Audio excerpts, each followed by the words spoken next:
Sewer beneath Derry? Pennywise had terrorized the town of Derry, Maine for centuries. A shape-shifting entity that fed on fear, it preferred the form of a dancing clown. Every 27 years it surfaced, took children, and retreated below. For a long time, nothing had stopped it. In 1989, a group of children known as the Losers Club drove it underground. They believed they had killed it. They were wrong. 27 years later, in 2016, Derry's children began disappearing again. The Losers Club, now adults, returned. The final confrontation took place deep in the sewers beneath the city. The Losers Club faced Pennywise in its lair. What followed was not a physical fight in the traditional sense. Pennywise drew its power from fear.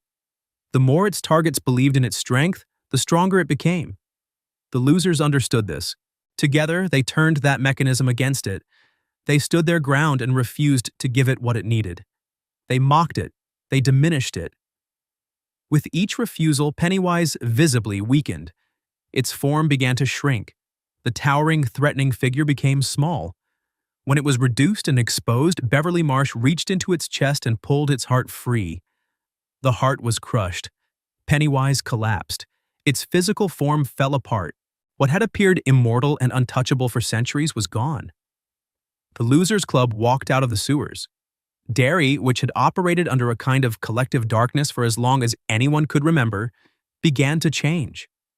The fog lifted. Old wounds started to heal.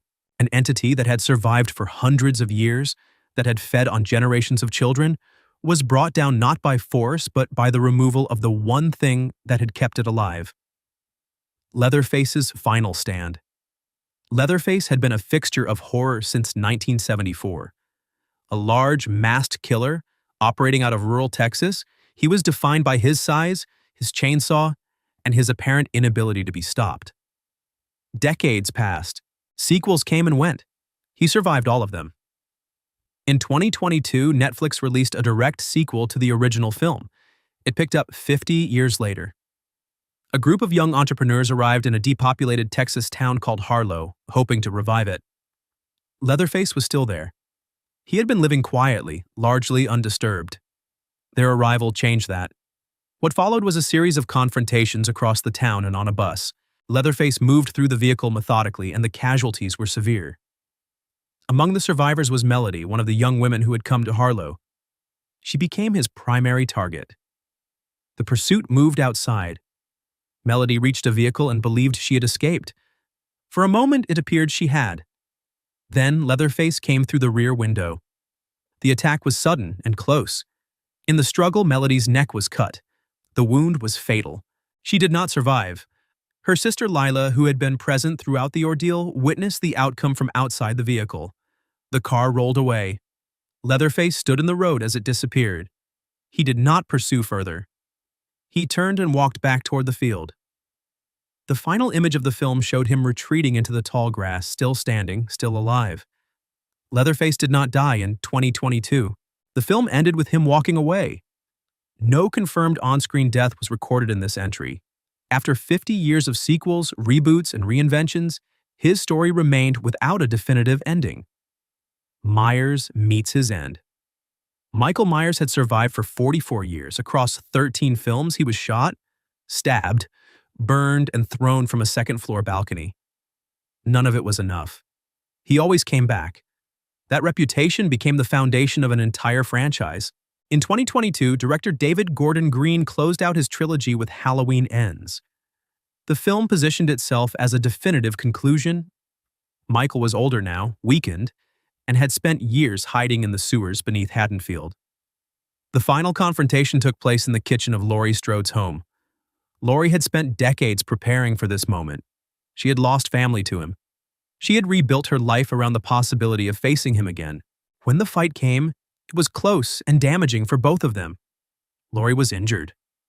Michael gained the upper hand more than once, but she did not stop. She pinned him to the kitchen counter. She drove a knife through his hand, fixing him in place. Then she cut his wrists. The wounds were severe. Michael collapsed to the floor and did not get up. But Laurie did not stop there. She had lived too long with the knowledge that he could survive. This time, she made certain. His body was loaded into a vehicle and driven to a salvage yard on the edge of Haddonfield. Word had spread through the town. People gathered. They watched as Michael Myers was placed into an industrial shredder. The machine ran. What came out the other side could not come back. The crowd stood in silence. Then they dispersed. Laurie Strode drove home. She sat down and began writing. The man who had defined her life for over 4 decades had been fed into a machine in front of witnesses.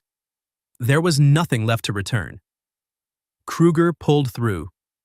Freddy Krueger operated in dreams. That was the condition of his power. Inside the dream world, he controlled everything, the environment, the rules, and the outcome. 6 films into the franchise, he had accumulated a body count that made him one of horror's most recognized figures. In 1991, Freddy's Dead, the final nightmare positioned itself as the conclusion. The film revealed that Freddy had a daughter, Maggie, who had been adopted and raised without knowledge of her origins.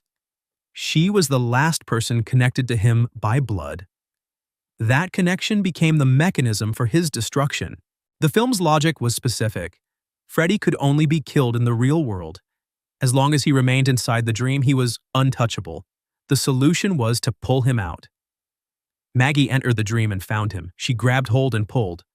Freddy was dragged from the dream world into reality. The transition stripped him of his environment, his control, and the advantage he had held for 6 films. In the real world, he was exposed. Maggie drove his own glove into his chest. Then she pulled the pin on a pipe bomb and forced it into his body. She stepped back. The explosion tore through him. His form came apart. What had survived every nightmare, every attempt across 6 films, was destroyed by his own daughter in a room he no longer controlled. A light emerged from the remains. Those familiar with the franchise recognized it as the souls of his victims, finally released.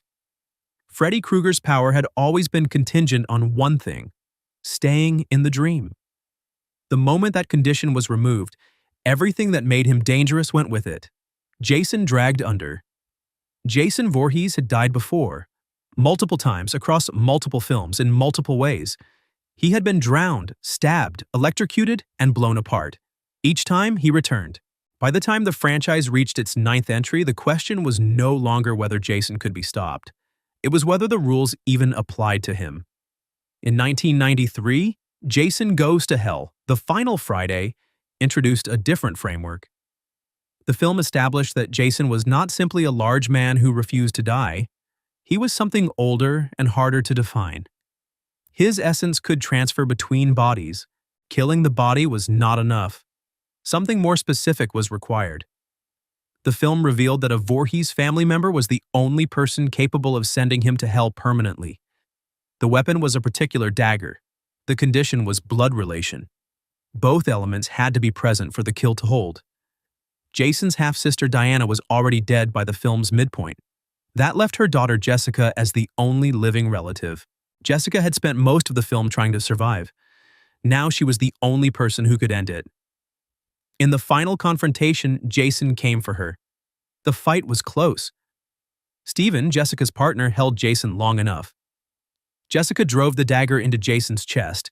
The effect was immediate. Jason's body stopped. Then the ground opened beneath him. Hands reached up from below and clawed numerous, pulling downward.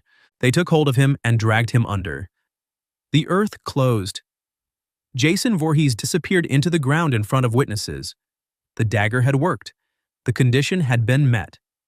A body that had absorbed everything thrown at it across 9 films was pulled apart and taken below by something it could not fight, resist, or survive. Lecter's unresolved end. Hannibal Lecter was introduced to mainstream audiences in 1991. A forensic psychiatrist and cannibalistic killer, he was defined not by physical force but by precision. An intellect that stayed several steps ahead of everyone around him. Across 3 films and a television series, he was never truly cornered.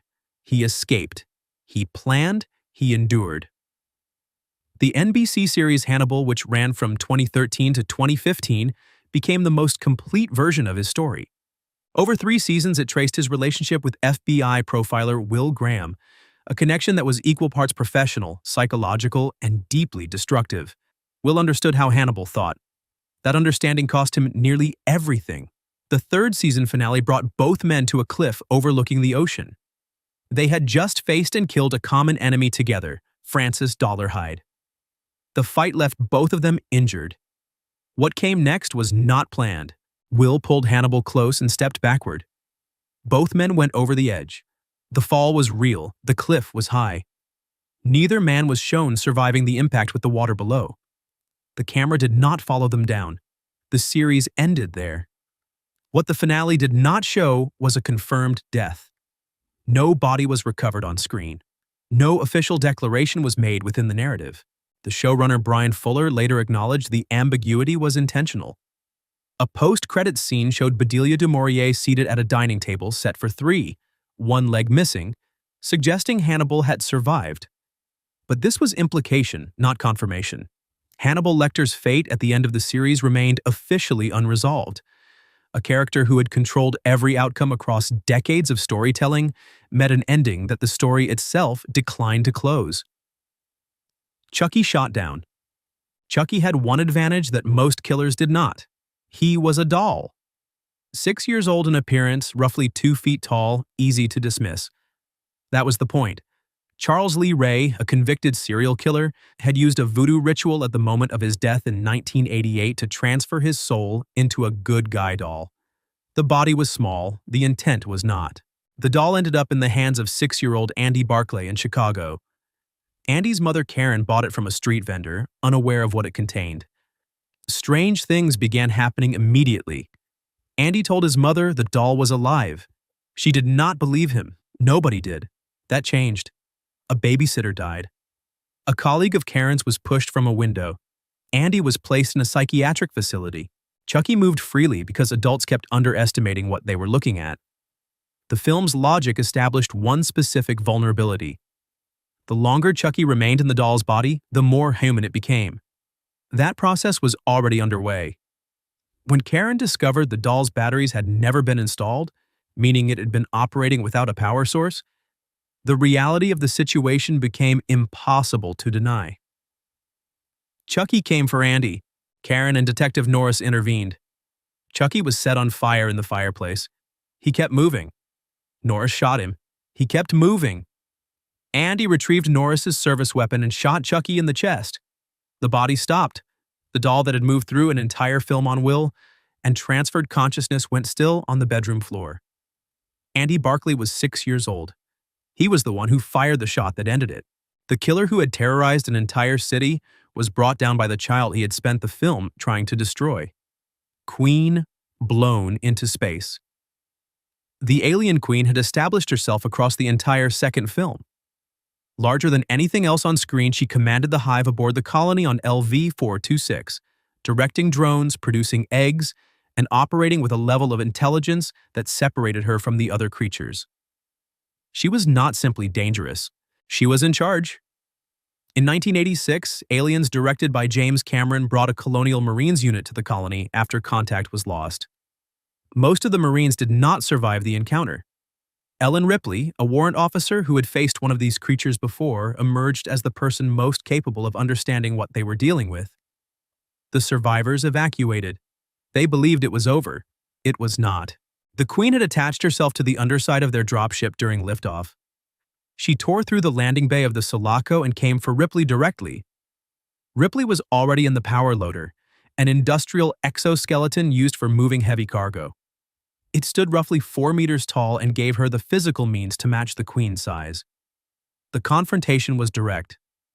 Both figures were large, close, and operating without distance or weapons. It came down to grip and leverage. Ripley maneuvered the Queen toward the airlock. She held on. She hit the controls.